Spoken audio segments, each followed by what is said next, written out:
Good morning, everyone. My name is Jasmo, and I'm going to start a few minutes early because I'm really excited about the music that's currently playing right now. It's really simple, but the special thing about it is that my husband actually programmed this for me using his Raspberry Pi that he got for Christmas. Now, it's not the best software to program with, but this is what is playing. There's really only two parts to it, some underlying chords and then the slightly higher notes, and that's about it. And if you want more details or the pattern or even the code, I can send it to you, but this is the only way I can get copyright-free music and have something pleasant to listen to. I started crying when I first heard this because it's so perfect for what I would like to do. And today, I'm going to be coloring an exquisite corpse, an EC. I call it EC because I cannot spell exquisite for the life of me. It is difficult as crap. It is randomly and procedurally generated, but every time I start it, it will be the same random thing. So the longer I listen to it, the length, the less I know the pattern. So every day it'll be the same, unless I would like that to be different. Jim can put in something so that all those upper notes are totally random. The bottom notes are a pattern C, G, F, G. It will always be C, G, F, G, those chords in that order. And then the top notes are just the C major scale from C to C. I love it. I love it. Ah, Chris, yes, adult coloring books are becoming a new trend. I did know about that. I actually got one for my sister-in-law for Christmas, along with colored pencils and a pencil sharpener. She actually wanted this for Christmas too. It was on her wish list, but she didn't have any tools to color with, so we got her a few extra things, and she loves it, and the book itself is gorgeous. It really is, and it can take markers, colored pencils, whatever you want, maybe even some really light, gentle watercolor, maybe. And they are geared for adults. The one that we got her was actually, it had a story that went along with it as you colored. It was really cool. So, today I'm actually going to start a little something, and it is a color palette challenge. Dink that I saw on DeviantArt. My phone needs to not do that. It is a 100 palette challenge, as in there's 100 different color palettes on this little guy, and it's from Fallen Zephyr. As you can see their name right here. You can find them on DeviantArt. You can even search color palette challenge, and this is the first thing that pops up. So I'm going to be really dull and just start at number 1 and go all the way across the board throughout the weeks. Oh. Doing an adult coloring book, it sounds really weird to say, by the way, doing an adult color book, because it's not adult themed, it's a coloring book for adults. The lines are really thin, the images are not really cartoony. Let me see if I can actually find one. Would it be for a broader audience? It could be. It certainly could be. I could, if I found the images for it, digitally color it. Adult coloring book. Ah, yes. Yes. Yes, this is the one I got my sister-in-law, The Secret Garden. I believe. Yeah. I think it was The Secret Garden. Anyways, this is an example of one of those adult coloring books. You notice that there's really fine details, and I would totally color this with colored pencils. It wouldn't be as probably detailed as a digital coloring because I could shade really well because I could separate the colors, but this is supposed to be kind of like a meditation, relaxing type of thing, these adult coloring books, and these images are amazing. And the paper they're on is quite heavy. It's quite nice. The whole book is made out of it. Front cover, all the pages, everything. And in some of the pages, yeah, there's like games. There's like find X amount of this, you know, one dragonfly, blah de blah. These are really cool. I like them. I like the concept of them. Very much so. Okay. The only thing is I don't have a webcam, so I wouldn't actually... Yeah, I would have to color them digitally. Let's see. Indeed. If I was going to be doing that. Okay, so into the Exquisite Corpse. This is for December. That's why it's kind of reindeer antler themed everywhere. I think about 4 different people have already worked on this, and it was handed off to me to finish with colors. So that's what we're gonna do. I didn't get a chance to plan it this weekend. Also, I kinda hurt my wrist this weekend. My dominant wrist, the one that I do all my work with. So I may not be coloring for very long today.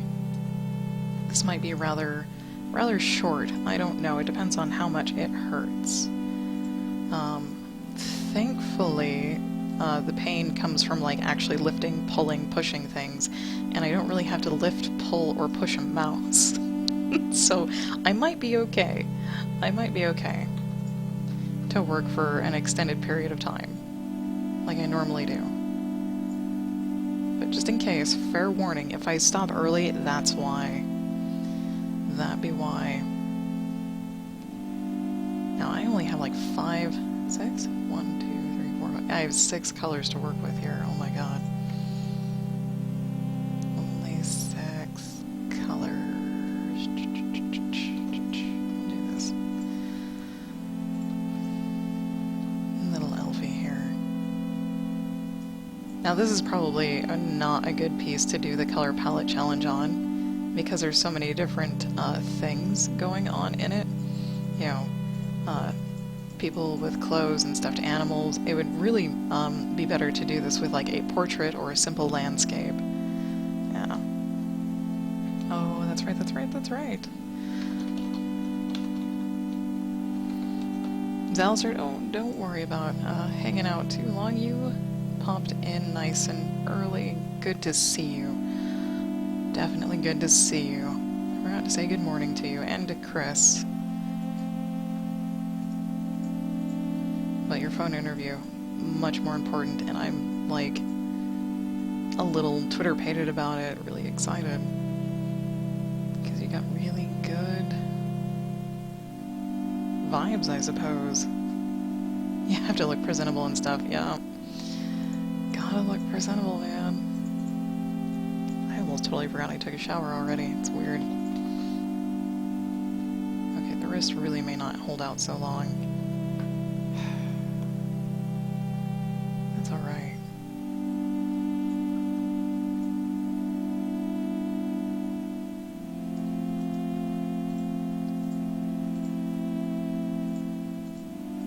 I will try to stream more than 10 minutes at least. This sucks because if I can't flat, I can't play games, mainly because brace, you know, have a brace on, which totally sucks. I can't really do anything except like read or watch TV. I did start watching the 7 Deadly Sins on Netflix, and I came to the realization as I was going to bed last night that the main lady character, the princess, is actually Xena. It's the backstory of how Xena got started. I'm joking, of course. That would be really super weird. Oh, you have an in-person interview tomorrow. Oh, can't be lazy this morning, nope.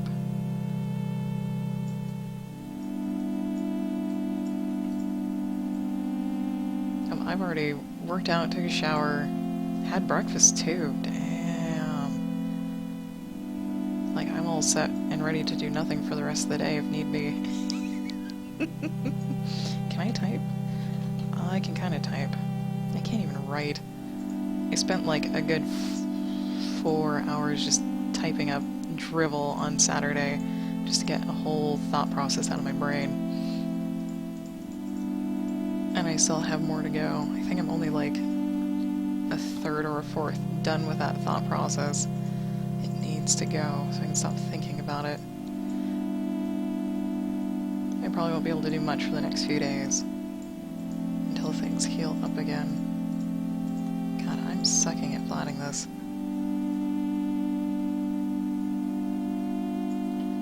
so hard. Oh, Teef. Teef, why are you in there?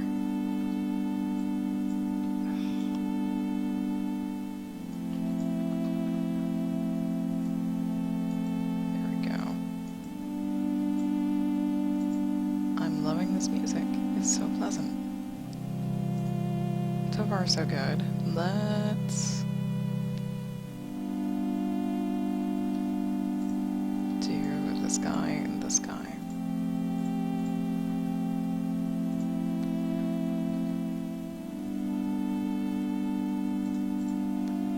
Little ear fuzzies.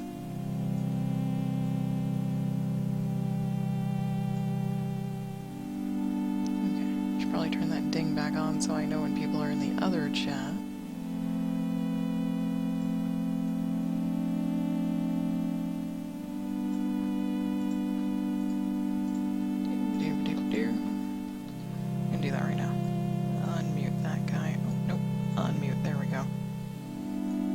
Get startled. Oh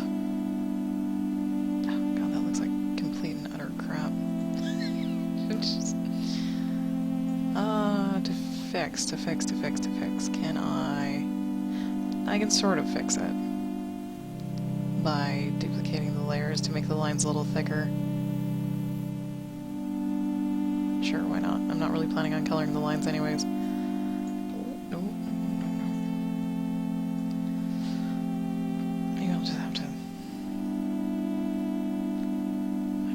Position for my hand.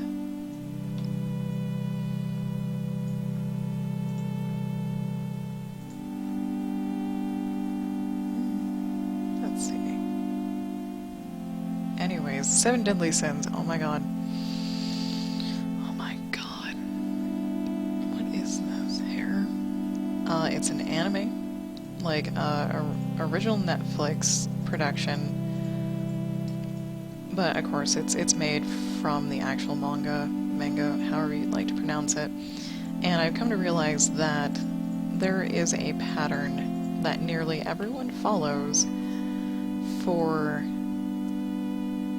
their stories, whether it's for children or not children. And it's that you have your main protagonists, or multiple of them, and then you have sidekicks. And the sidekicks are there for like comic relief or to give you information. They don't necessarily have to be funny. And apparently this is a very successful thing. But in watching this anime, I just want to murder those people. I cannot stand them, and I've been thinking if they were taken out, not much would have changed. Not much would have changed at all, because the sidekicks they have in that show aren't very informative, and they're not entirely funny. But one of the reasons they're there, because young lady princess, lecherous boy, there you go, and the sidekick is there to like keep him from doing her, even though I don't think she would actually mind it. Because you can't tell their ages. You can't tell their ages because the whole time they're like, hey, you're a kid and you own a bar, and he's like, I'm not a kid, and he's not. Like, although he looks like he's 12, he's not. And although she looks like she's 15, she's probably not either. Like that, it drives me crazy. Those awful, awful sidekicks drive me crazy. And it's not that they themselves are, like, awful, it's their voice actors. It's their voice actors. And the voice actors aren't terrible, it's just the tones they have. The high-pitched, squealy, makes me want to punch a baby sound. I just... yeah.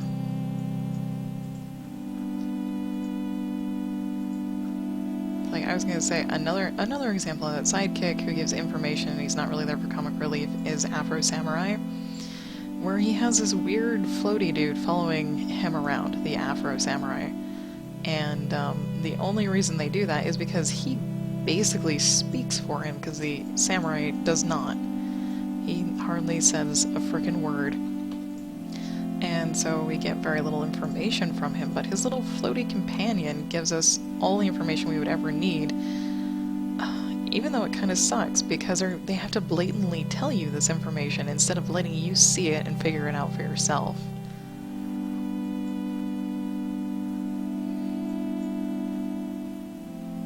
Yeah. I don't know if I have all that correct over here anyways.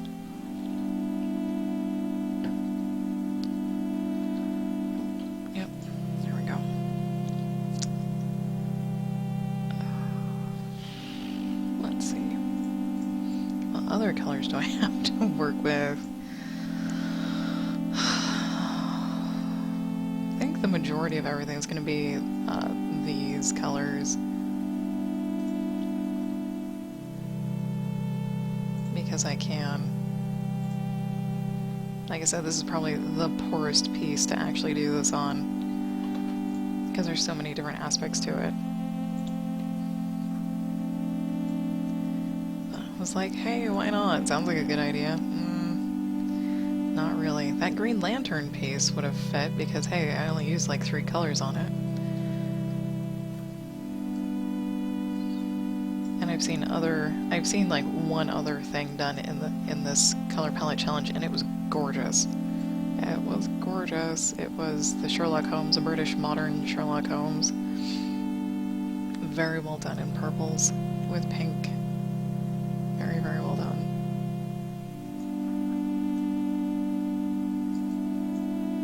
I'm thinking of choosing 1 palette a week instead of doing 1 palette a day, because I don't know if I can do that. I just don't know if I can do that. Oh dear.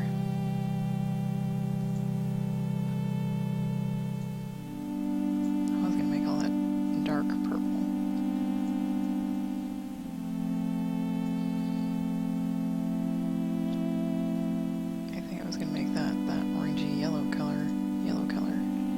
Whatever this thing is, clothes.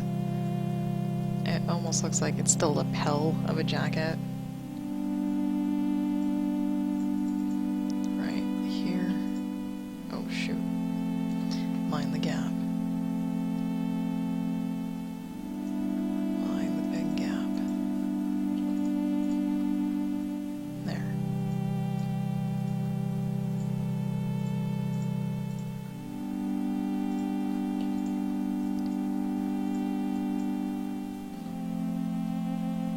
And then over here, on this other side, I suppose. Oh, okay, it's Alistair.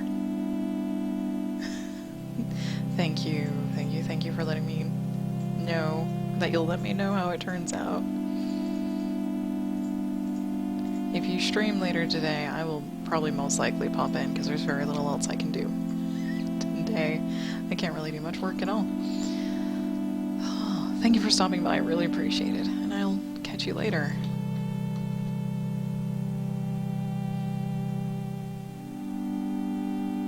Yeah, I was gonna use this color. I have no idea what's going on behind her. There's... Oh, this thing. Sweet, I'll have something to watch later today. I think it's this thing. Its butt back here. I don't even know what this is. I'm like, chocobo? No, I don't think it's a chocobo.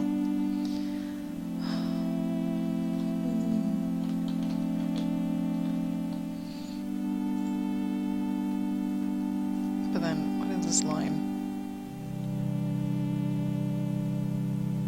I'm missing stuff. I know I'm missing stuff. I just don't know what.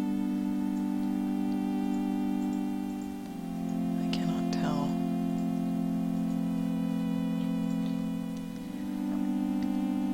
I'm actually going to separate this. I'm going to separate this. Because I honestly don't think it's part of her hair. I don't know what it is.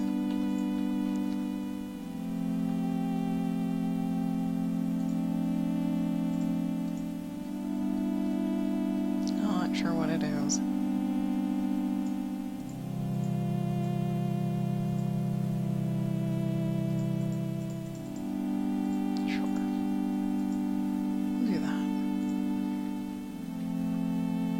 also come up here and do this.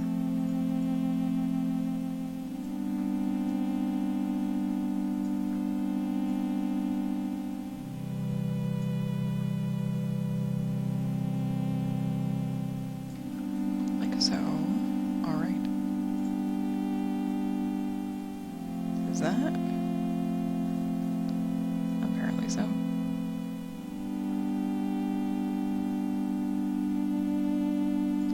Part of that.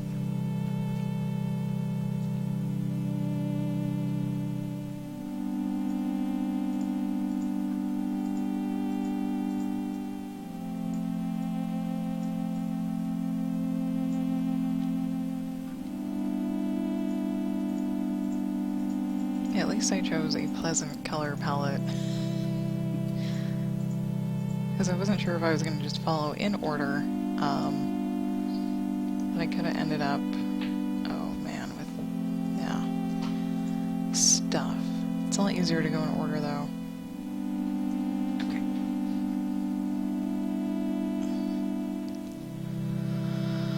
Oh, what else? I have no idea what's going on here.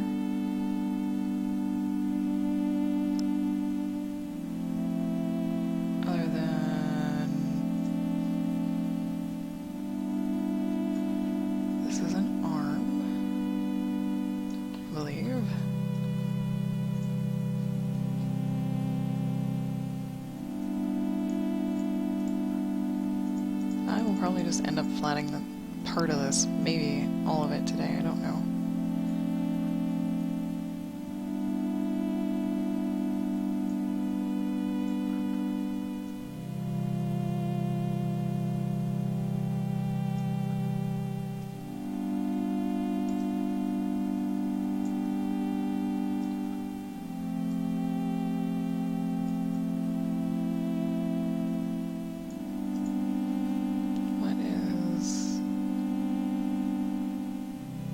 Oh my god, there's a tail. There's a tail. And this looks like a wing. Okay. I haven't really taken that close a look at this piece. I'm actually surprised it is so coherent in terms of, like, it's several different figures sitting together. Like, I was not expecting that. For some reason, when I think Exquisite Corpse, I think of one figure or one landscapey type thing that people just keep adding onto and onto, kind of like the previous one. The lady with the reindeer stuff on her head. That's really what I was expecting.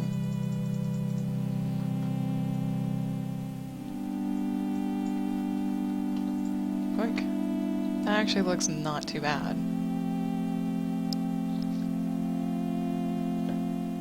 Not too bad at all.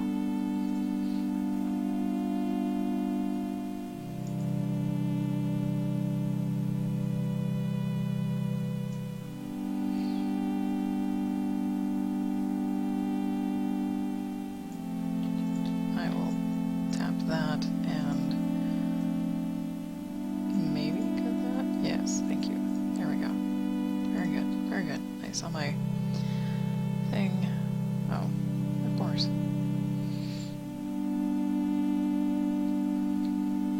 I have emails that I will need to take a look at later. I totally forgot to ask people if the music volume was okay. I did some testing before streaming yesterday. I didn't stream yesterday, but I tested yesterday, and I think the volume's okay. We'll find out. No one complained. No one said anything. Usually they do, or would. So, hope we're good. Dots. These things. Distracting. But they won't be noticeable when you zoom out. There's that. We'll have, we need a boot and her tail, and then I think she will be done. She, wearing a dress, not sure. Anyone can wear a dress and heels.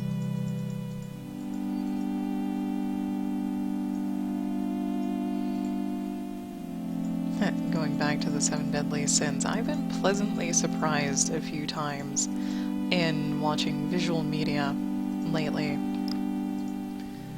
Yes, Matt, good morning, hello. And the one character that I like, and probably other people do too, is Vaughn, the undead, because he drinks from the fountain of youth. He's got so much more interest going on. Wrong color. Wrong color.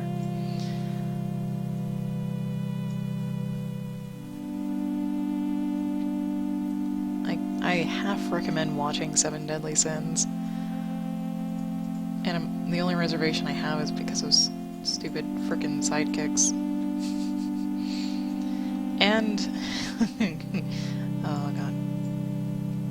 And just some of the bad guys. They're a little bit ridiculous.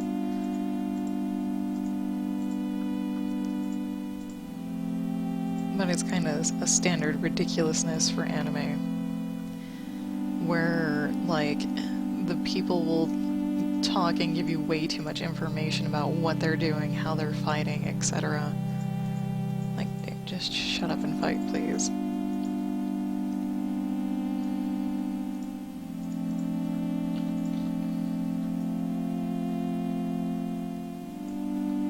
Oh, and Happy New Year. Oh, it's a new year. 2016. I have to sign everything with a 16 now instead of 15. I never thought I would get used to signing 15, but I did. This... So I'm gonna do this, and then this. Okay, he's all alone. That's all-ish alone. That... I'm assuming these are the tail feathers of this thing. And this is actually a little snowball cap made out of the same material as the other stuff. Okay. Okay.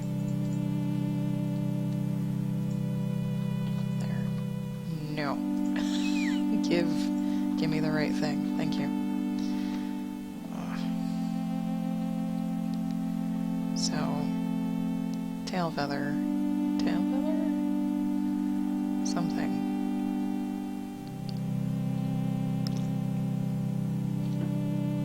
This guy needs to be none of the colors he's touching, but unfortunately he's touching all the colors. Except for one, because we haven't used it yet.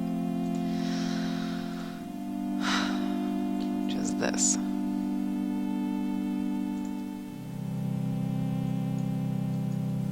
There. He's gonna be a black chocobo reindeer thingy. I don't even know if that is a chocobo. I don't think it is. I really don't think it is.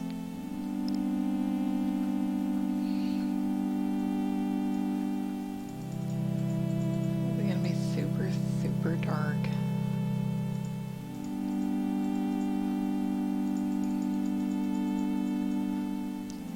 Oh, that's right. I was gonna talk about Star Wars too.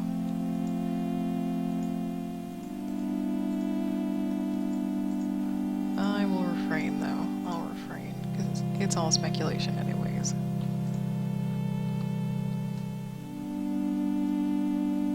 I'm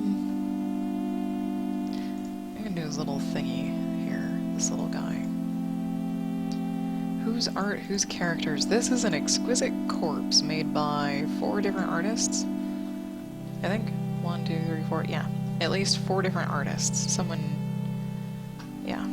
They all collaborated, and then it was handed to me to color, and I'm not exactly sure who all the artists were. Whoever they were, they managed to work in concert pretty well, because this is really cohesive for an exquisite corpse. It is really cohesive.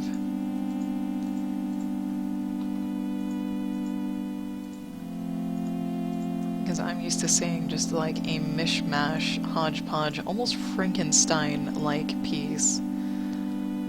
Not that the last one wasn't like that either. It was pretty cohesive too for what was done.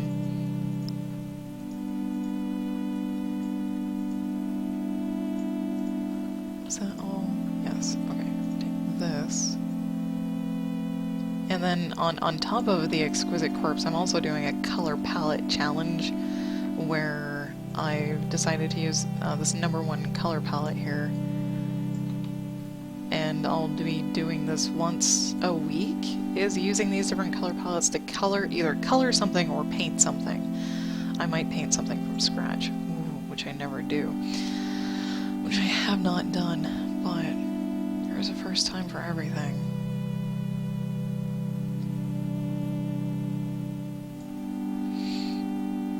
So yeah, so on top of the Exquisite Corpse there is a challenge being done, which may or may not come out nice. If it doesn't, if I really don't like the flats, I'll tweak them within the color palette challenge, and then if I still don't like it, I will just choose normal colors. I'm hoping I'll like it. Give me this, thank you. Oh, that's right. AGDQ is going on this week. Awesome Games Done Quick. If you are not familiar with that, it is basically a charity where a whole bunch of people who speed run games get together in an area and they speed run 24/7 all week. Different games, different people, in the effort to raise money for, I think it's to cure cancer this time. To help raise money to go to cancer research. Last year, I think it was Doctors Without Borders. And yeah, you can find them on Twitch. They should be on the front page. I will be going down the color palette challenge in order from 1 to whatever. I may do more than one a week since there is 100 of them. I really don't want to take 2 years to get through this. If I only do one a week, because there's only 52 weeks in a year. So that would get me to this guy by Christmas, and that kind of, I'm not too stoked about that. So I might do more than one a week. I might do some off streaming. I don't know. Anyway, back to AGDQ, Awesome Games Done Quick. If you don't know what speedrunning is for games, it's when a person tries to beat a game as quickly and as efficiently as possible. And they may or may not have constraints, like 100% run, any percent run, etc. It all depends, but you can find them on Twitch. They do have a schedule. Let's see. For this entire week, they do stream 24/7. And the last time we left them, they had nearly raised $100,000, and they just started yesterday. They just started yesterday, and they're going for a whole week, Sunday to Sunday, I believe. With the traditional finale being a speedrun of, I think, Super Metroid, wherein there is already sort of like a bidding war for donations to either save the animals or kill the animals, because in the game you can do either. There are some animals that you can go save on your way off the planet, or you can just run by them, and people donate, of course, to the whole charity, but they designate if they want to save the animals or kill the animals, and there's other things like that as well. There's some raffles going on. They have a full pinball table up for raffle. You just donate and say you want to, enter in the raffle for that. They've got their own details. It's amazing. Last year we donated. This is the first time we donated to anything, but we really wanted to. We really like these guys. They do it every year for the last, I don't know how many years. At least 2. If not more. Now I have no idea what the shit this is. It's just not a clue.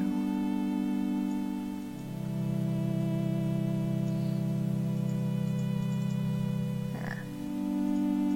We'll have fun picking out a color for him.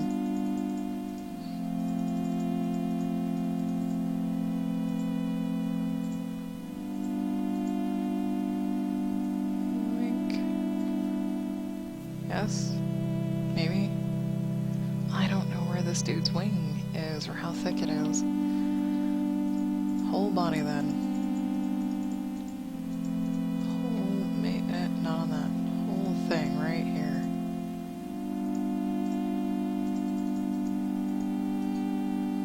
This huge ass bird. And then that plushy reindeer, they're probably going to take the most time.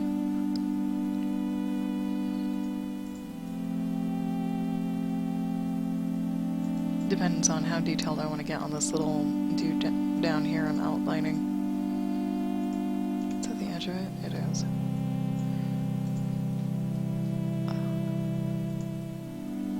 Remember, my wrist is a little tweaked. It's not doing too hot. I don't know what I did yesterday. I have an old recurring injury from when I did wrestling in high school. And every once in a while, like, I'll grab something funny or pull something funny and I want to pass out from the pain that explodes in my wrist, and it's tender for days afterwards. You have to wear a brace. It's an awesome ordeal, and it happens once or twice a year. Sometimes more if I'm just not careful. But that's how I started out my year. Foobarring my wrist.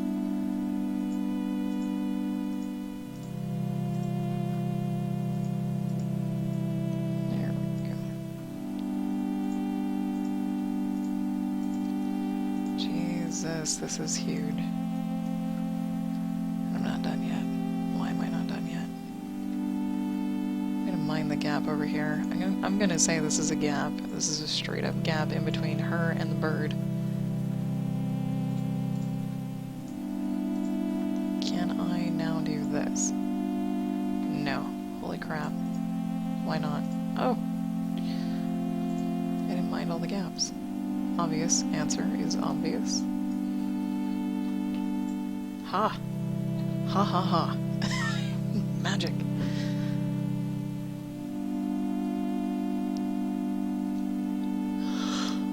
A little bit of magic.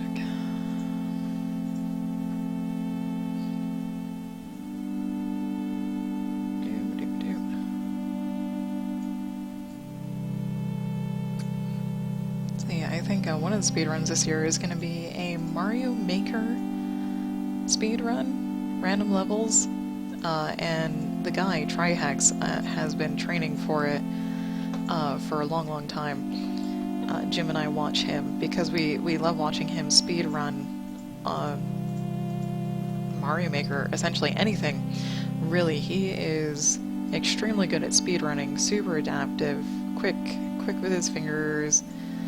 He has this really good method for teaching himself things that he needs to do to be successful in such random levels.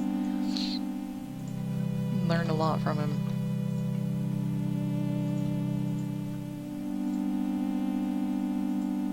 His thought process is nice too. Oh, okay. There's a little wiggle room.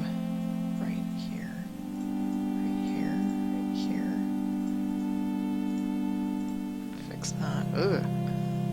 It's just you. That's why it's like that. Okay.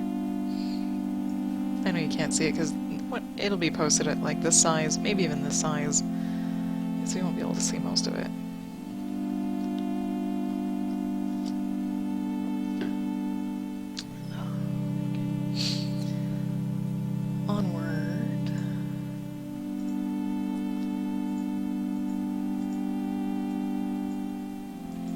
I finally beat Dragon Age Inquisition, but the thing that irks me is that I'm missing like 4 collectibles in the entire game. Like 2 mosaic pieces, a song, and a bottle of alcohol. And I have a feeling that I'm kind of boned on the song because I didn't grab it at the first place you end up. Or I didn't listen to it, I didn't hear it actually at your first little base of operations. And I don't know if that's the same case for the other pieces, if they're in a place that is currently inaccessible to me, or if I had missed them, earlier in the game, which made them inaccessible, because I went back to an earlier save, which means I didn't catch, like, the first 20 hours of gameplay. So it's my own damn fault, but I'm leaving it be. I'm leaving it be, and I'm gonna stop playing the game since I beat it, since I've gotten as close to 100% for me as I possibly could. Which makes me happy, because I can't do shit with my wrist. Even, like, hold a controller, because it's the finger movements connected to the wrist that bug me the most. Other than lifting, pushing, pulling things.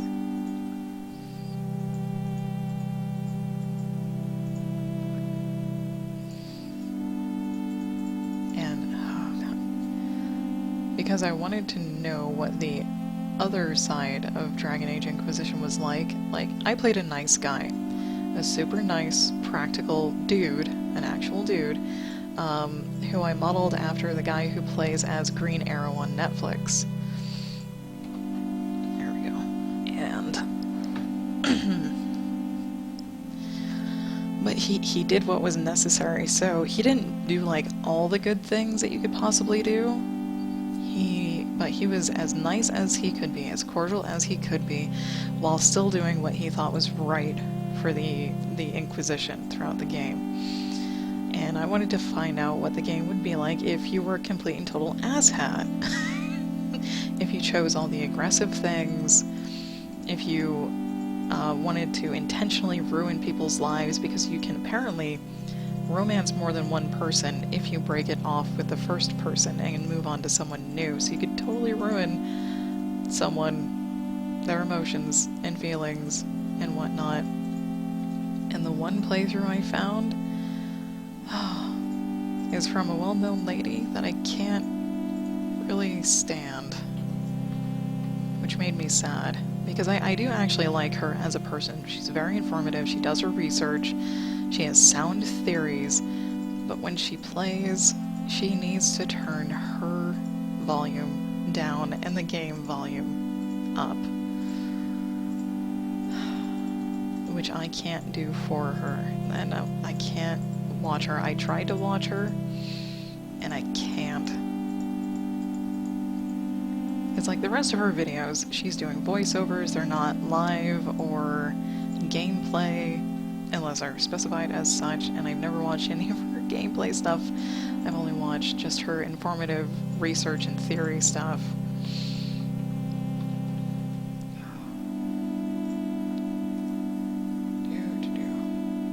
It made me sad, because I really want to know. I really want to know, because she even set up the world state of the previous two games to be like the worst possible world state you could have. Where, not that people had died or anything, it's that you also ruined people's lives. And she was trying to create a really chaotic, shitty world. And she explained all the choices she made, and she was definitely correct in that would be the case. So she had really selfish characters set up, or scenarios set up from the previous characters. I just really wish I could stand watching her stuff, her gameplay.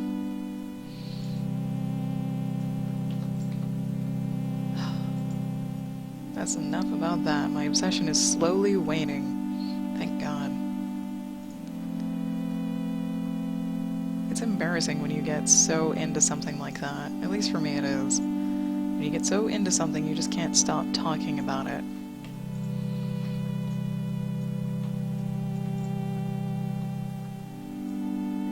There we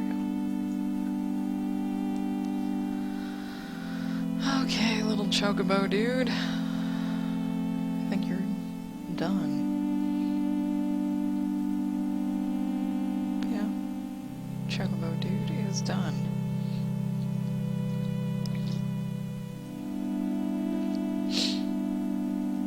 So this thing, this reindeer plushy thing, has to be colors that aren't touching it. To an extent. Oh my god, there's a tail feather. No! No! No! Why? Why? God damn it. I was gonna make his antlers this dark color, but now I can't. Now I can't. This is more like figuring out a puzzle than anything else. Because I don't want any colors touching each other on the figures. Like, if something is orange on one, then the thing next to it can't be orange. I just... Son of a... I can't even be this purple color, so the only color his antlers can be is yellow. Son of a bitch.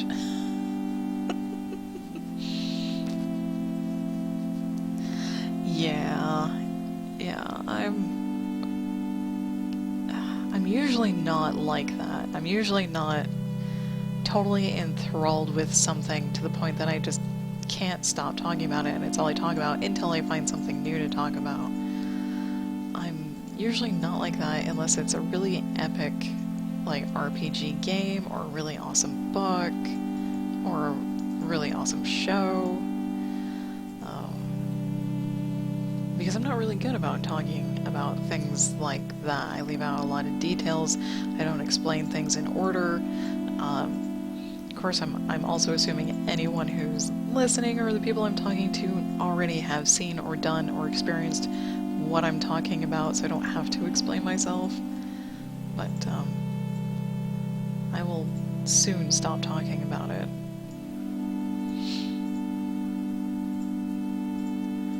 Actually, that was probably the last that I was going to talk about it. Like, I'm done. I'm free. I can move on to something else. I have a series of books. 5 books in this one series that I'm going to be reading. I don't know when I'm going to start reading, but they're Tales of the Otori. They're like young adult fiction type things. Now, I believe I read the first book, and I don't think I liked it, the prequel, because there's a prequel and then the 4 subsequent books. And I honestly think that I did not like the prequel, but I remember, like, 0% of it. And if I remember 0% of it, then I probably didn't like it, or something within it. But I will be finding out, because that's what I'm going to do. I'm going to reread it, and then read the rest of them. I've been wanting to do that for like 3 years. Is read the whole series together. And I finally got them all for Christmas. Finally got them all for Christmas.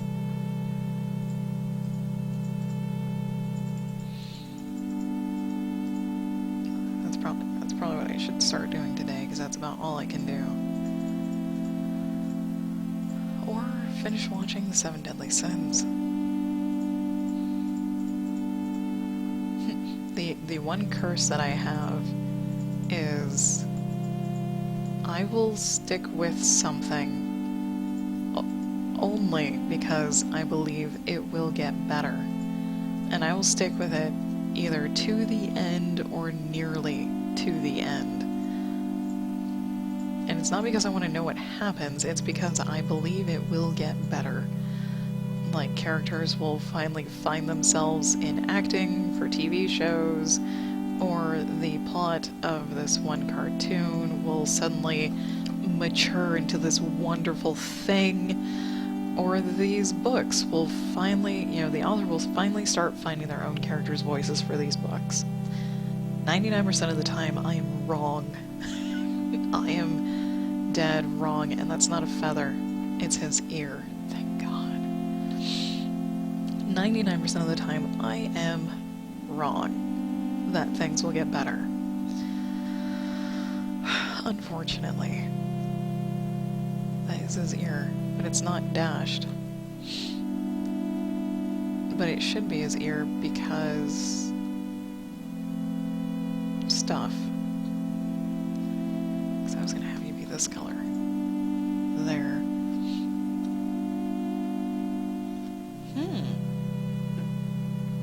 Your coworker's usually behind everyone else. Currently started watching Doctor Who. I have not seen Doctor Who. I'm not planning on seeing Doctor Who. And one reason is because it's so extensive. It is huge. It is long. I think there's like 1 million seasons.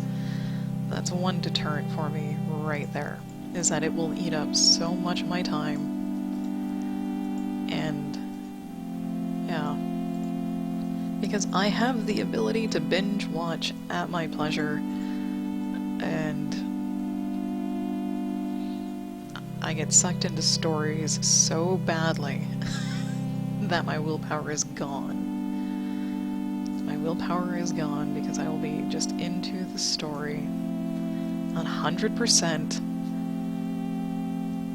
hoping things will get better if it turns out to be, kind of shitty in the beginning. Just sticking with it. I think I read... So there's this author who shall not be named who wrote a book series, and it's like 15 plus books long or some crap like that. And I got to book 7 before going, this is all complete and total bullshit.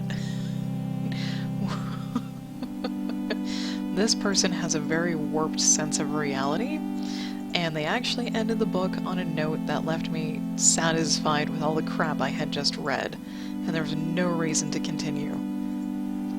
No reason at all, and yet the series continued. Thankfully, I stopped reading it.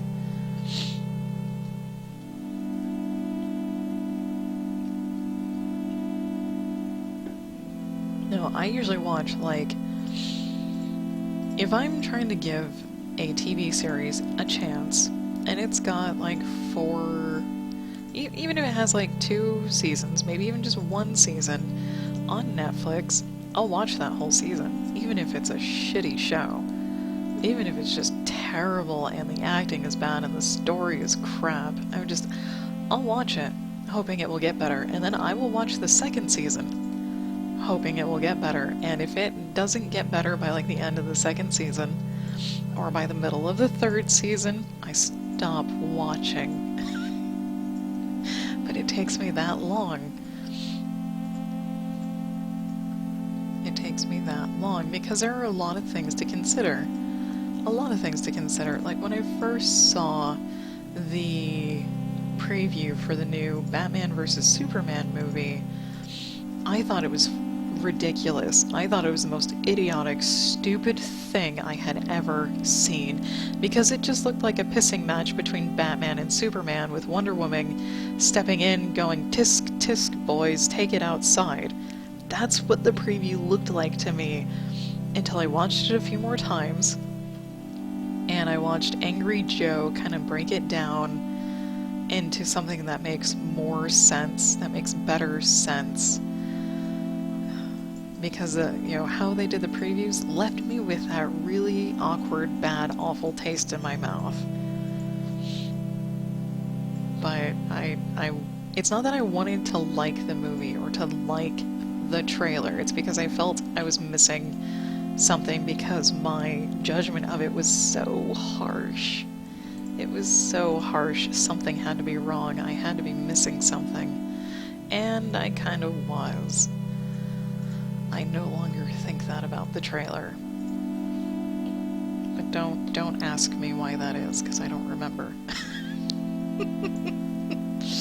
I don't remember. I bet you, I shit you not, this is probably what this is. Here. There we go.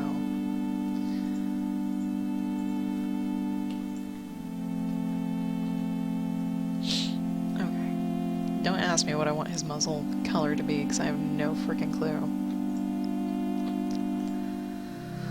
Not a clue.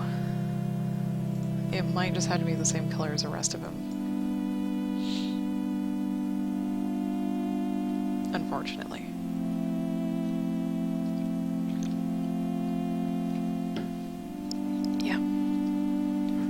husband thinks I'm really, really weird for watching things or reading things as long as I do, especially if I find them not satisfying from the get-go. He thinks that's really weird. I'm like, but it could get better.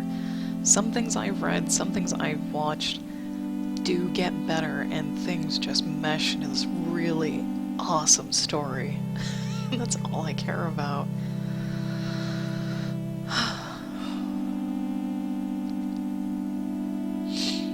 Oh yeah. Yeah, I don't want to watch a pissing match between fanboys by posing the question who would win, Batman or Superman. I don't wanna.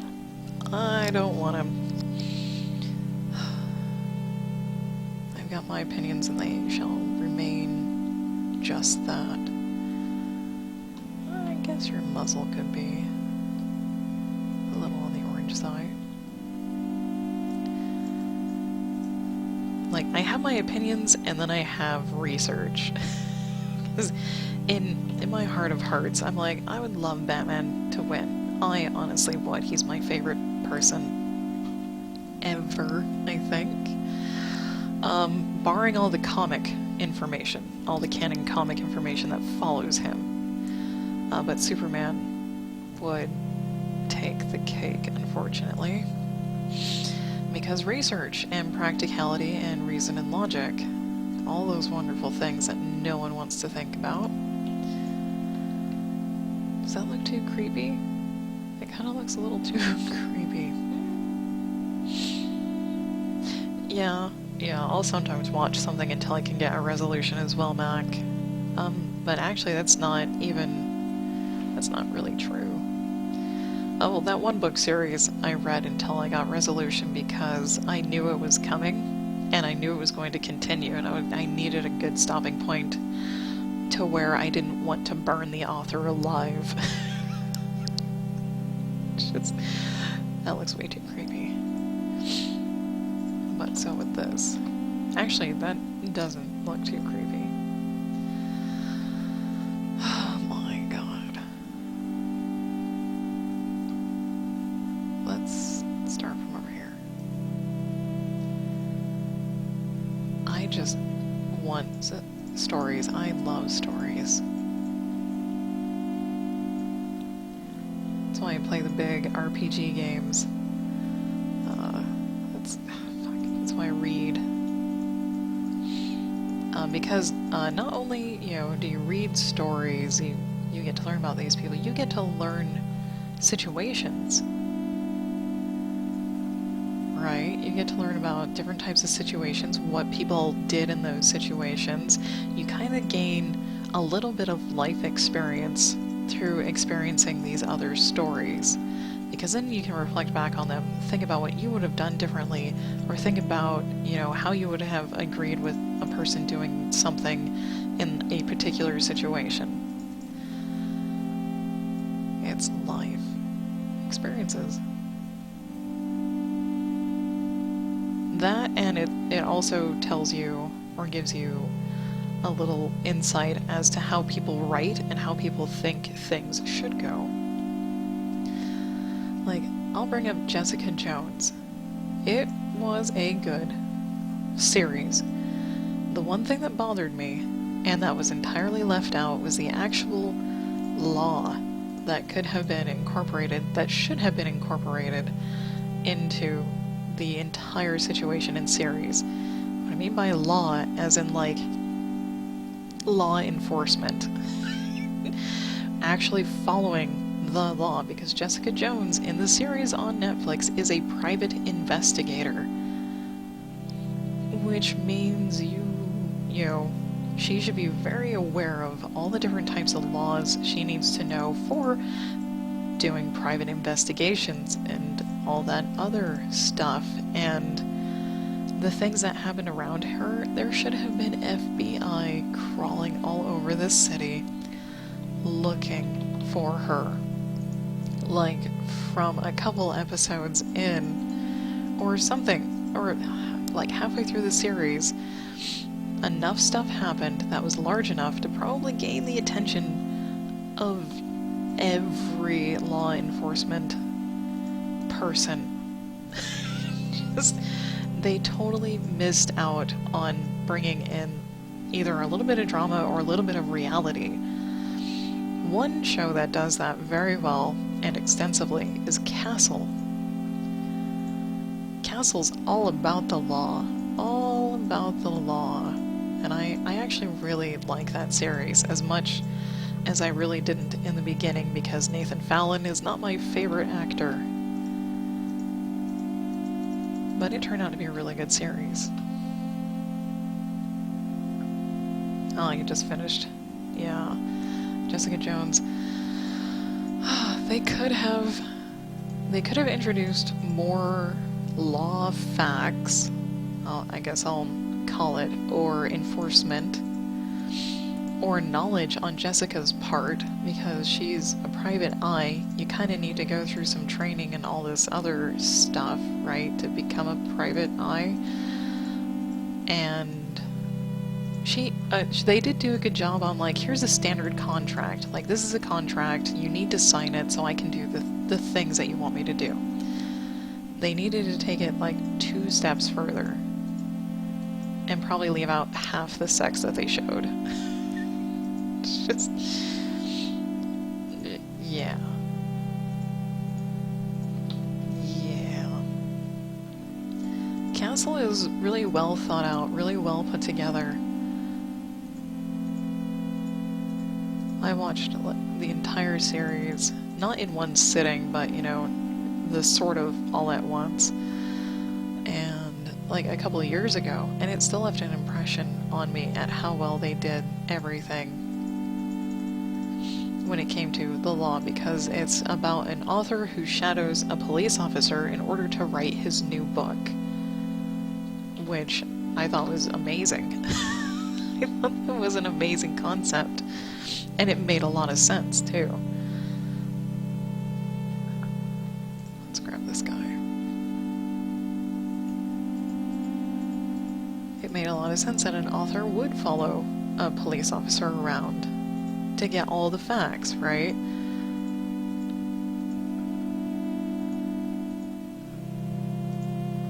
Yeah. It's nice. It is nice.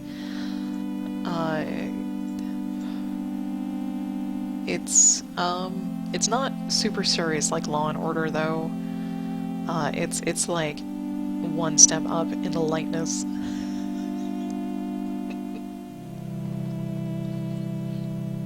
Which my personal preference, I would have loved to have been even a little bit more serious, but I guess I would have killed a lot of stuff going on in it. I'm a very serious person. I like deep, serious, dire things. That's why I hate comedic sidekicks in shows.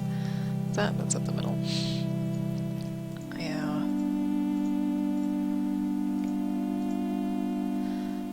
I hate the sidekicks because I believe the main characters themselves, no matter who they are, what type of person they, you know, are being portrayed as, that a little bit of humor will eke its way in on its own. You don't need someone outside of them to bring it in.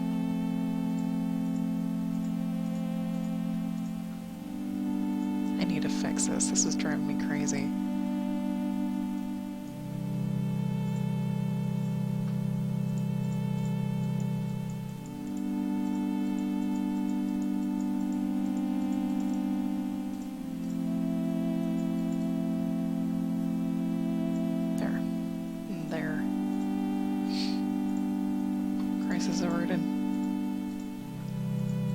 Yeah, like in the Disney movies and whatnot, a lot of the animes, although, does Dead Man Wonderland? There's a really, I love this anime, Dead Man Wonderland. The concept is amazing. And it's not really the concept because it's the execution. Yeah. No, I don't want to be killing off all the sidekicks. No. Ooh, Bob Ross just went live on Twitch.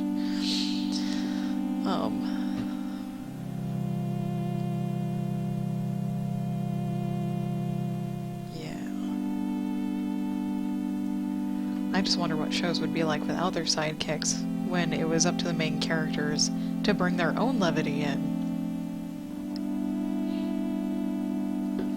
Because for some, they never would. For others, it would just kind of pop out unintentionally. Kind of like how Data on Star Trek actually had a relationship with actually two different ladies. The second lady found him witty and funny and just so much more of a person than he actually was, because he was unknowingly funny. Or he said something funny and he didn't know it, or she found it funny and just was too smitten with him to, you know, suck it up and be like, oh my god, you're a robot. Yeah.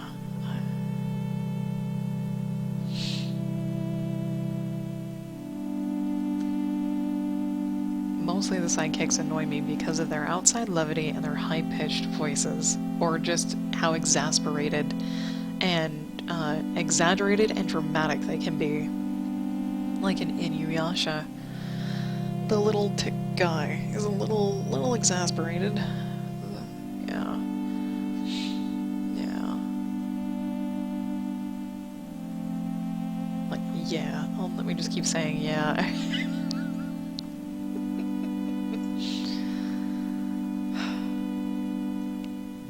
Or like in Mulan, Disney's Mulan, they did not need the dragon guy. They didn't. They honestly didn't. And yet they did, for some weird reason. They brought him in. I have not seen Frozen, but I have seen the really weird this snowman looks so out of place from all the other characters. I don't know who he is, or what the fuck he's doing in the movie, but he's there. And he does not belong there. I can tell just by looking at him. It's not... yeah. Now, sidekicks can be done very well, and that's when they become not sidekicks. They're secondary characters instead of sidekicks.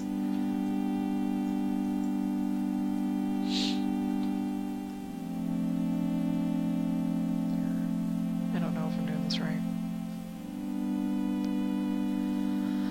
Sure, we'll have an inverse tie, where the stars are dark and the background is light. Why not? Yeah, like, I haven't seen Frozen, but I know I don't like the snowman. Like, I instantly freaking know it.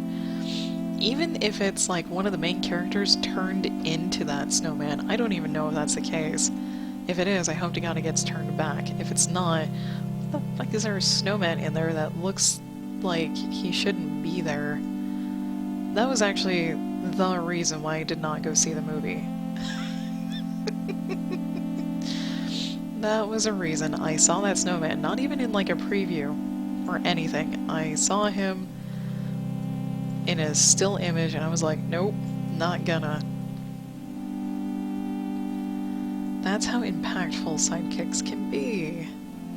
They can ruin things.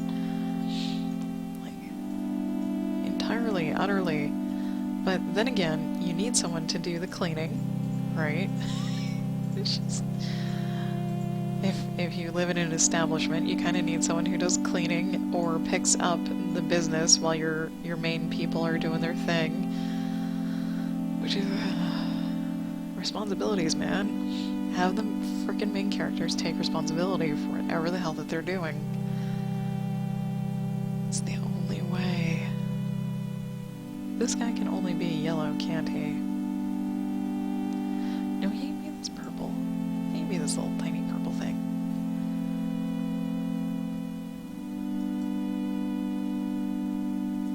Because in stories, a lot of the times things are conveniently left out for superheroes, like keeping groomed. Like, if they have a base of operations, they have someone else to take care of it for them because they're so busy doing other stuff. I read a preview comic for One Punch Man, and they make it very, very clear that it's over the top, exaggerated, totally makes fun of itself and the whole genre of superheroes, which is great, because then I know to not expect realistic, practical things. Whereas it's very hard for other series and things to do that.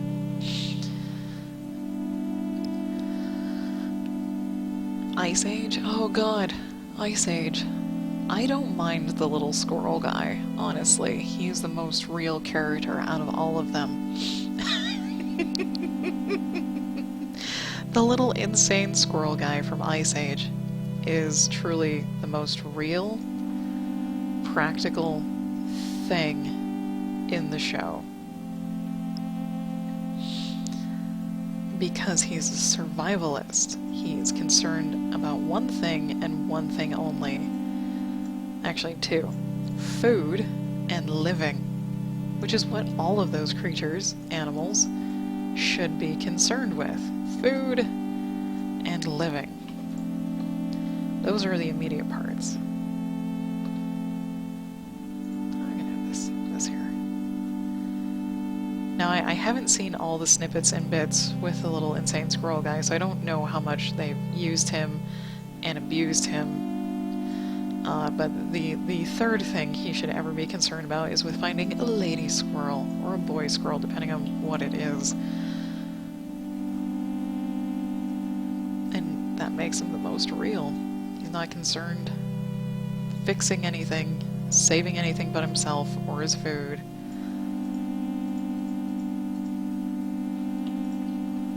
And I'm a monster.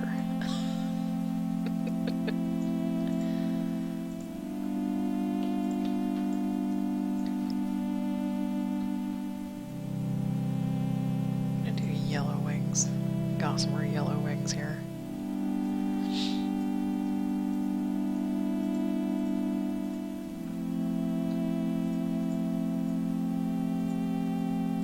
See, I have a very particular taste, and I think it's actually kind of on the boring side, I'm sure, for most other people, because like, I don't like unnecessary drama. I like logic and reason and being clever and smart about situations and handling oneself. Like, I just watched Brave last week, and I liked it up until a certain point. And okay, the movie's rather old, right? Spoilers aren't a concern. Brave, the CGI pseudo-Pixar Disney movie. The girl with a fluffy red hair, right, has a bow and arrow. The movie was pretty good up until the stereotypical point where mom wants daughter to marry. Daughter's like, I'm totally not ready for this. And the daughter's not even in love with anyone else. She doesn't even like anyone else. And the daughter gets so upset that she's forced into this that she goes to a witch, gets a cake, feeds it to her mom, and her mom turns into a bear. And that seemed super petty.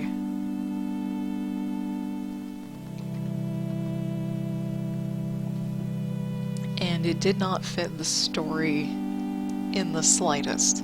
It did not fit the beginning of the story in the slightest. That and her dad, her parents are both still alive, her dad could have done so much more. They could have made this a much more interesting story without mom turning into a bear. Because there was already kind of antagonist. There was an antagonist, and it was an actual bear, but they later found out it was a dude turned into a bear. They could have used that much more to their advantage than what they did. Like, the beginning was good, the middle was shitty, and the ending was decent. That's how that story went. It was disappointing in the middle of it. And then it barely saved itself in the end.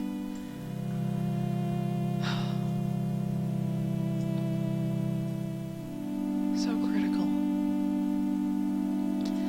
But now I understand why people didn't get all super gaga over it, and I'm gonna basically blame it on that aspect. I totally did. I did not expect Mom to turn into a bear. That was a surprise. But what followed, the whole thing that transpired afterwards was just kind of like, it was not very well thought out at all.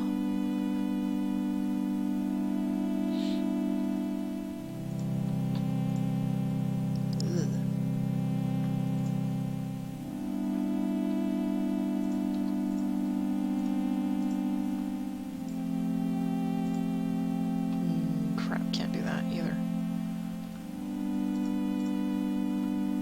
Like, I don't know if it's based off a real story either. If it is, oh, I'm sorry. I'm sure it was much better written down than it turned into a movie.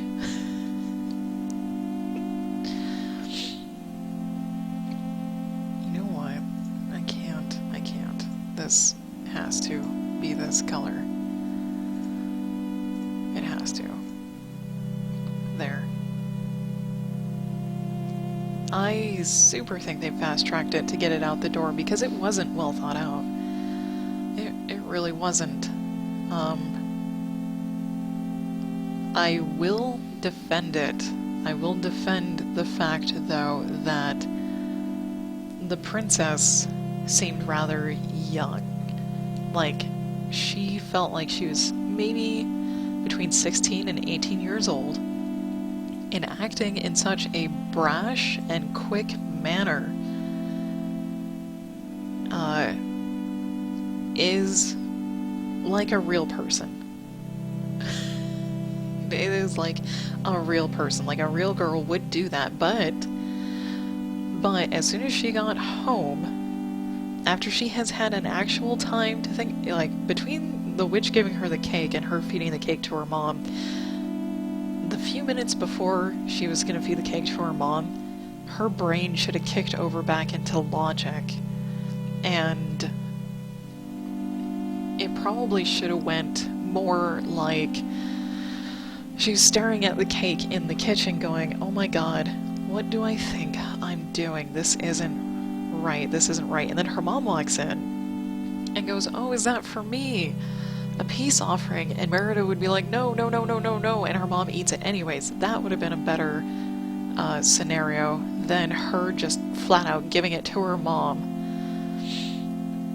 There should have been some brain thought processes on Merida's part. If there was that little bit of regret before Mom ate it and Merida actually didn't want her to in the first place, that probably would have made the movie entirely better. Just in that, like, 2-minute window. And thank you, Mac. I like the pink better, too. I like the pink much better.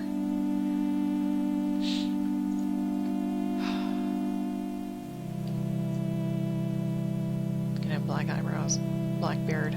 It's really purple, but still. Let me ramble on. There's more to give my wrist a break. There's more to give my wrist a break.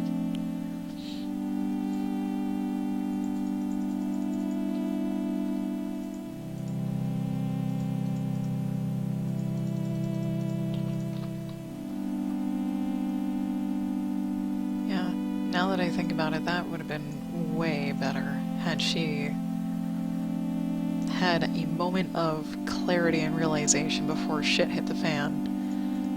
Because then there would have been more guilt, more believable guilt, because even after Mom turned into a bear, Merida was just like, well shit, Dad's gonna kill you, we kinda need to get out of here. Instead of, oh no, what have I done? There was really not enough guilt in there. And Merida acted as if she was right the whole time her mom was a bear. Up until the very end, she still held this haughty...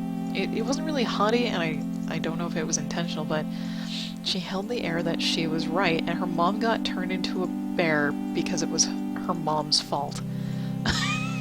It just... oh, that hurts me. That hurts me so much, because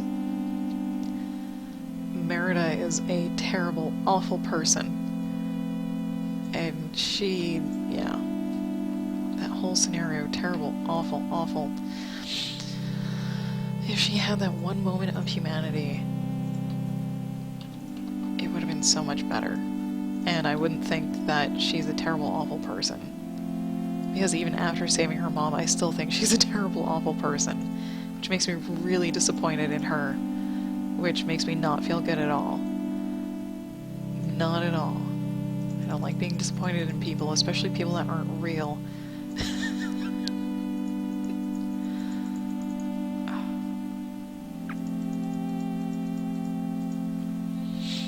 Your nose, sir. Your nose. I see it. I see it.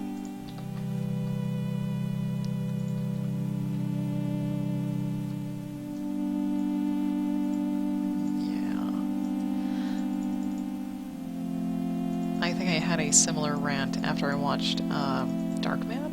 Is it Darkman? Yeah. Where I would love if someone had remade it and took a much more serious tone, because it tried to have comedy in it where there was no room for any comedy because it was such a serious situation. It's like the guy who directed it, which is one of my least favorite. It's a love-hate relationship with him. Did it. Just, like, he's made some good stuff, and then he's made some really terrible, awful stuff.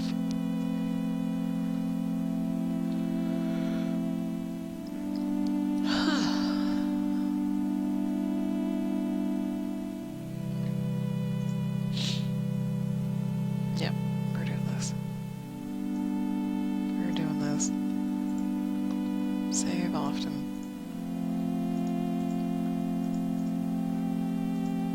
Like, that's why if I write a story or a comic or something, I don't just write, you know, do my thing, write it all, and then publish it or post it or stuff like that. No. I write it, and then I let it sit and stew for a few days and think about what I wrote, and then think about the things that I would change, or think about, you know, is that really a realistic scenario? Would that actually happen? Or, oh, I actually wanted this to happen, but that's not how it came out. I need to change that part. I edit the living shit out of it. Like, seriously. And bring it up to my own standards of what I would like to see from a professional if another person made it into something more. I think I've burned that. Yay! Okay. I think this is his leg.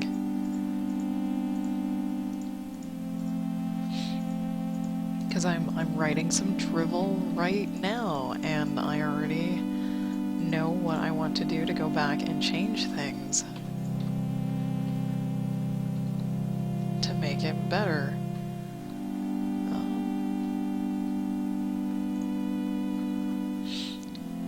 To make it less Mary Sue, less idealistic, more impactful on the emotions, blah blah blah. Because that one book series where I read the 7 out of 15 or what have you, that's what that author needed to do. And it does not feel like they did it. It just feels like they wrote it, never looked at it again, and handed it to their publisher and went, here you go. Someone may have edited the spelling and grammar, punctuation poorly, I might add. There was plenty of mistakes. But that was an awful, awful story. No, just give me the black. The concept was good. The execution was poor. And that's usually the case. It's usually the case.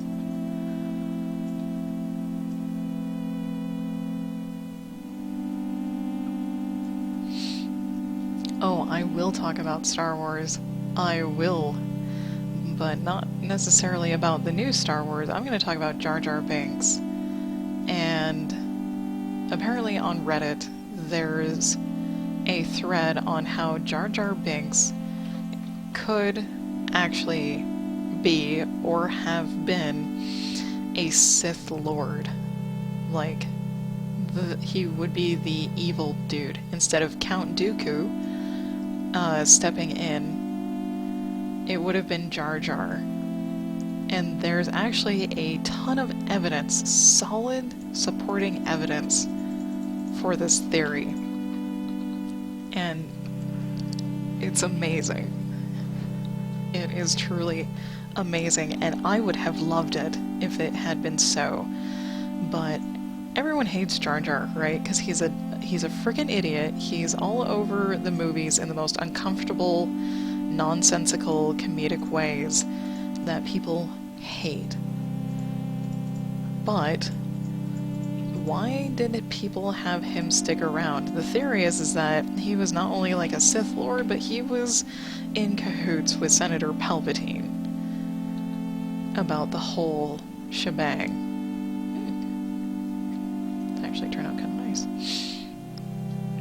I'm not going to explain the theory very well, just because I'm so enamored with the idea, but it would have turned out that, like, through all of his stupidity and seemingly blind luck, he was actually Force-sensitive to help him survive, and he was Force-sensitive enough to have some mind control, and that's why the Jedi kept keeping him around, or they were okay with keeping him around, because to us, Jar Jar is a huge liability.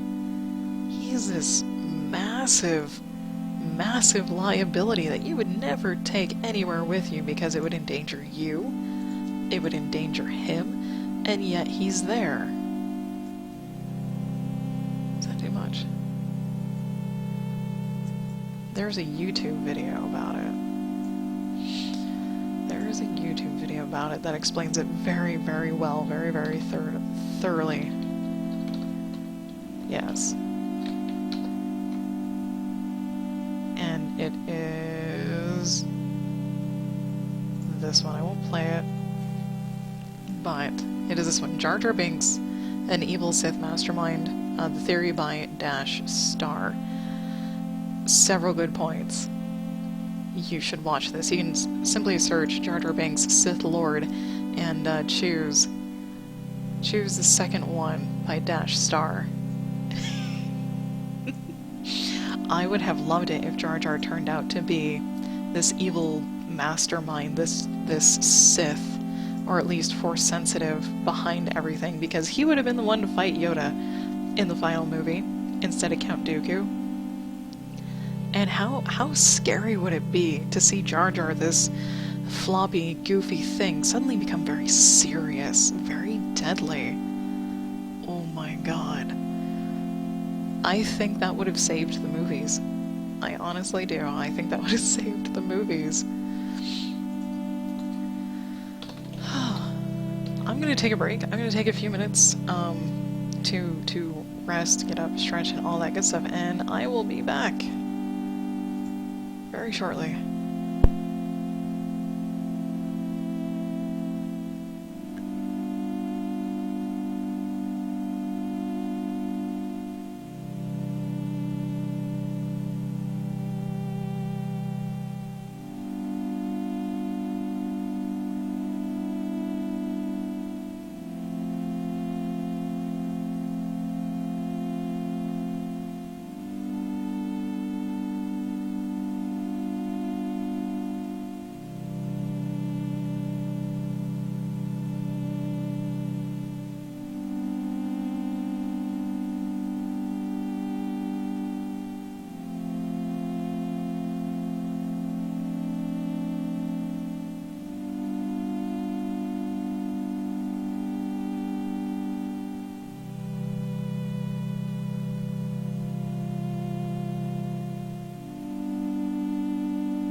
actually going to make a few tweaks to this before continuing.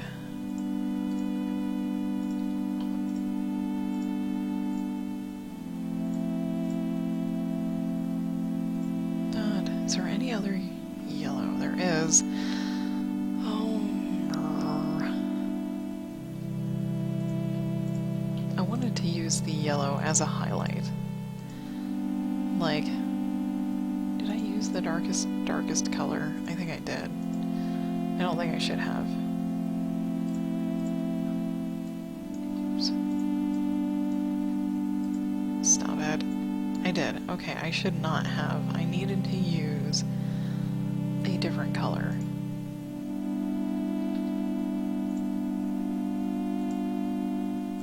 Because I want to use that really dark color to do the shadows, and then the yellow to do the light. The only bad thing is that.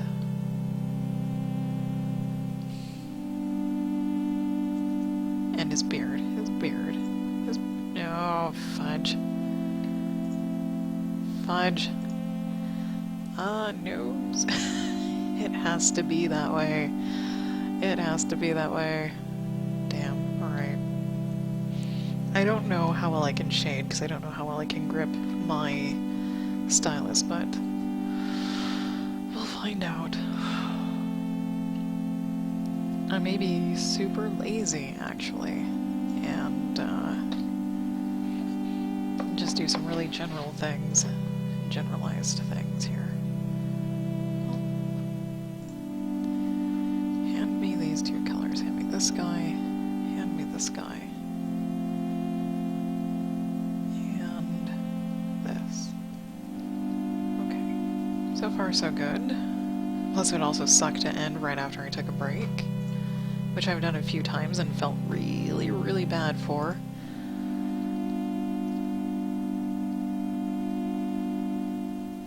Yeah, this is the only shitty thing. I need a darker color.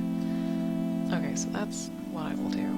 I will discount or not include the super dark color, but everything else, open season.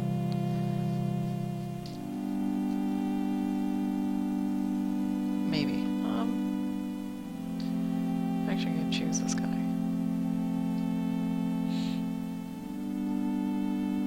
Yeah.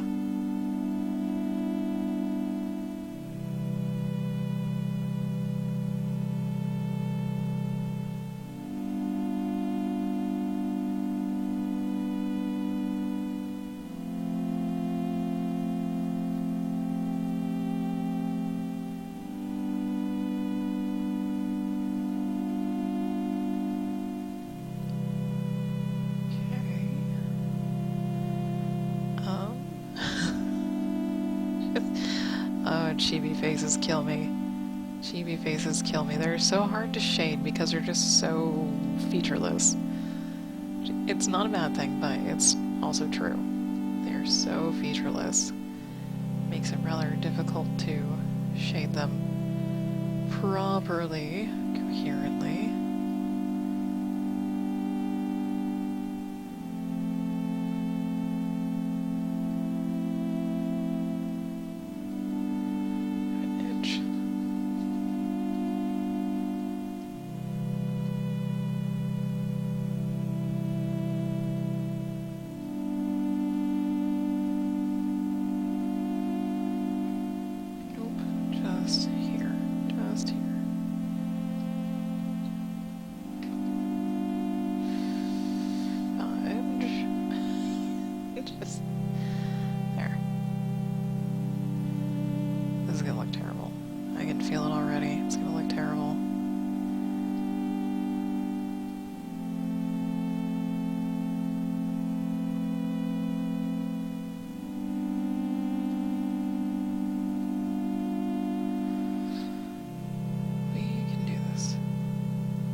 absolutely terrible, surprisingly. Yet. If I change the angle at which my hand rests, that helps a little bit.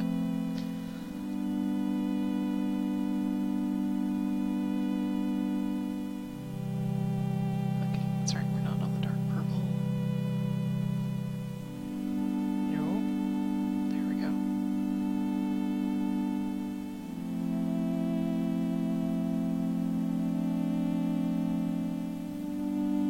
Oh, that does not look pretty. On the orange just does not look very pretty, unless you actually put in the more purple-ishness of it.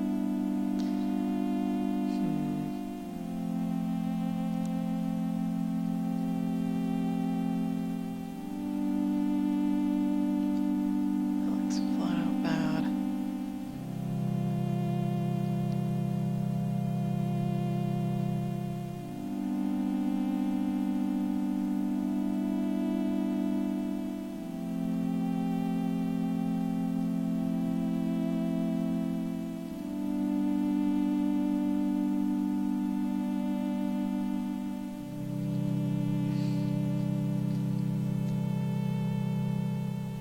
We can do it.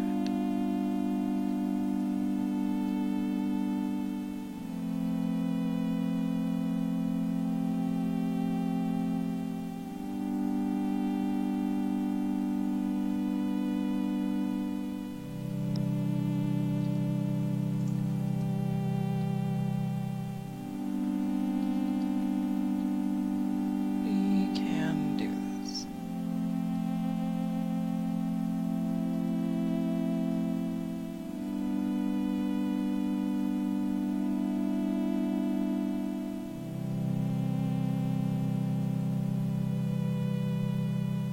There.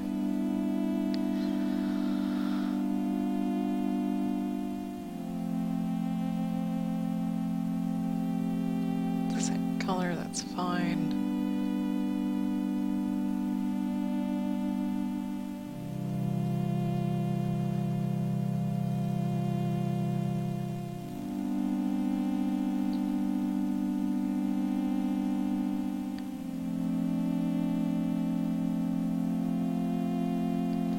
Super bright, super bright. Indeed. Okay. So much.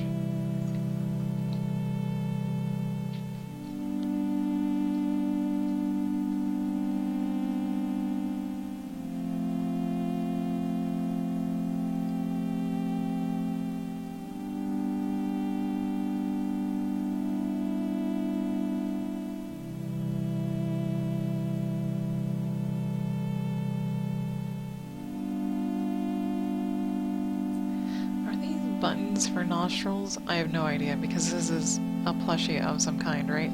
Those little eyes are freaking yellow. Okay. Little eyes are yellow, so we'll make them round.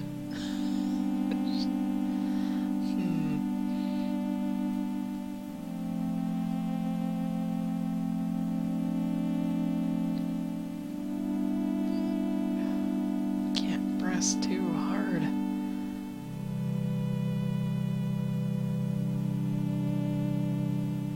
And ice things after this.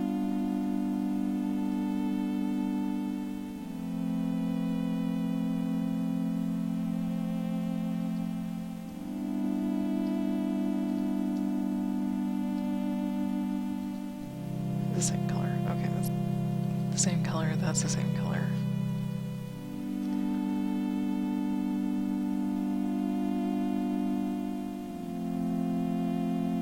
Poor little feet. Whatever this bird critter is, I feel a little bad. It's a little bad. Little tiny, tiny feet. Let's see.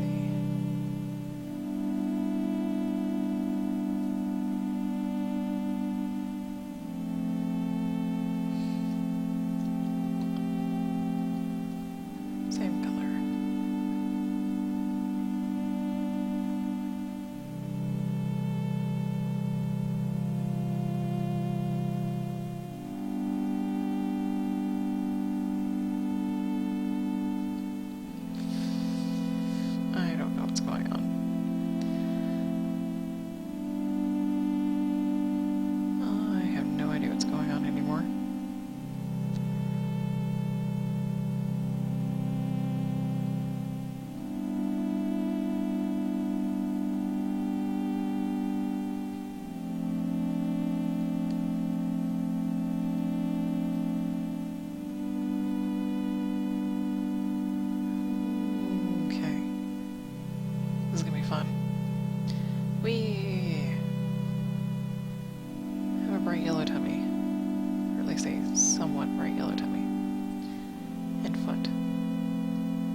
face a little bit.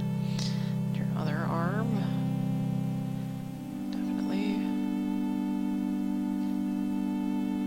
Just a little bit.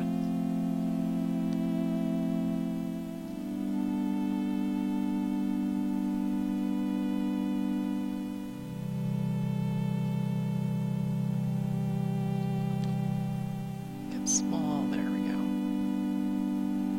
Oh shit. Uh-huh.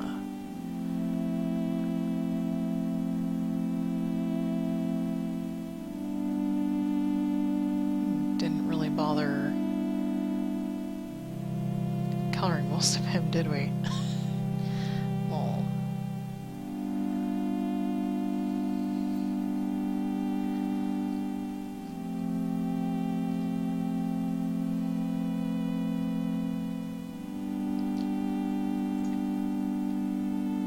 Holy crap. Looks really weird. In a good way, I think.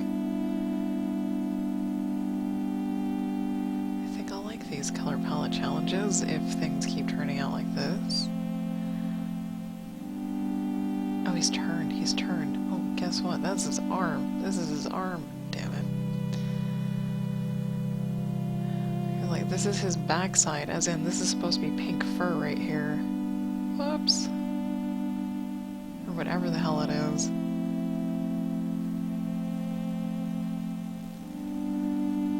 Shows you how much I pay attention. Save. Save often. It's kind of creepy how well this is coming out.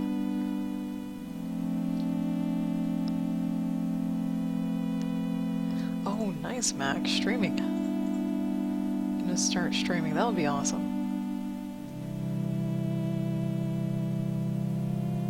The people you meet streaming are very... it varies, but it's... you pick up a couple cool people here and there. It's pretty neat.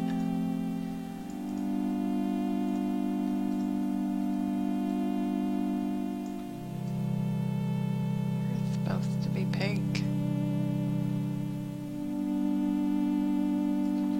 we go. Clean up a bit. Clean up a bit. And then, because I pay attention, there. I didn't realize he had his back to us. Okay.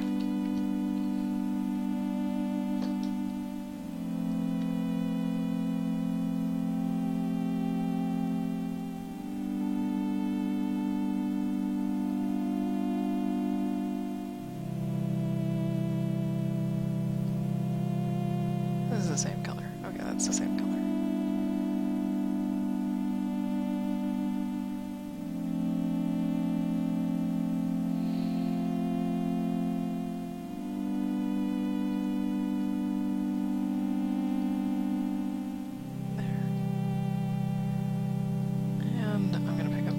Darker color so I can shade him anyways. This arm is going to be this color regardless. Come on. There we go. This little dude is so adorable.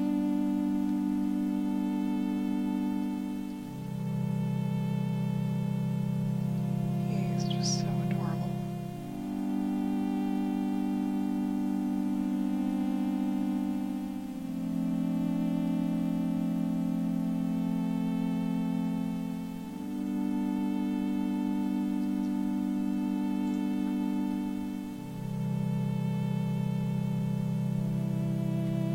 Yeah, I kind of need to finish. Shading over here, don't I? Because there's not much. Let me just color pick that freaking color so I don't screw everything else up. There we go. Mac, what will you be streaming? Games, art, work? You can stream a number of things.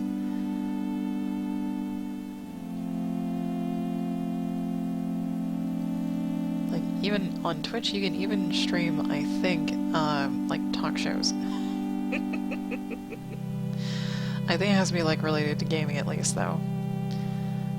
If you wanted to go that route. Oh yeah, the hair. I absolutely totally forgot about her hair. Little kitty ears.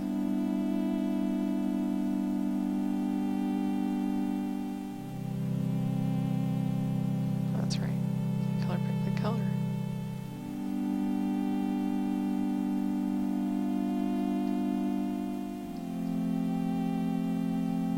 Art to start, caricatures, oh nice.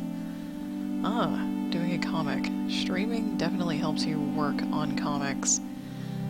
It does, because honestly when I work on comics and I don't stream, I can only work on like one panel a day.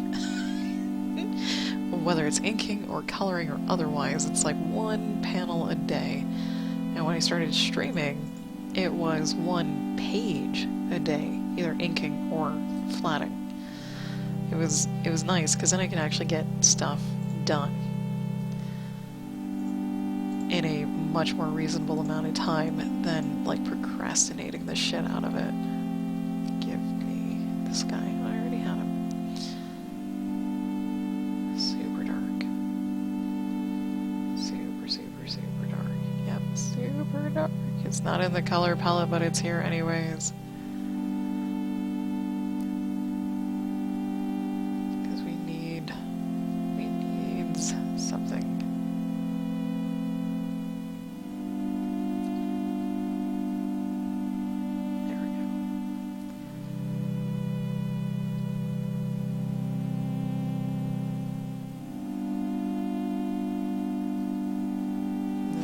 Little beard and eyebrow crap here.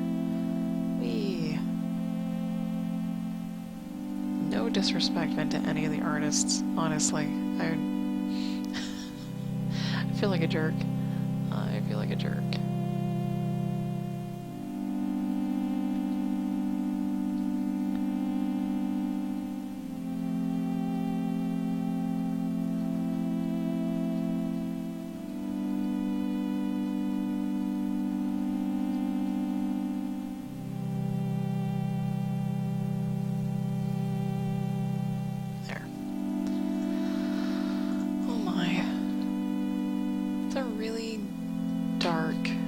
Dark chocobo that I may just say screw it, he's gonna be a lighter color. Say screw this, it's gonna be a lighter color.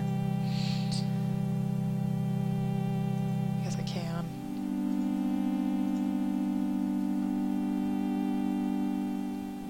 Because it's in the color palette, it's not an off color. Well, it was still, but oh shit.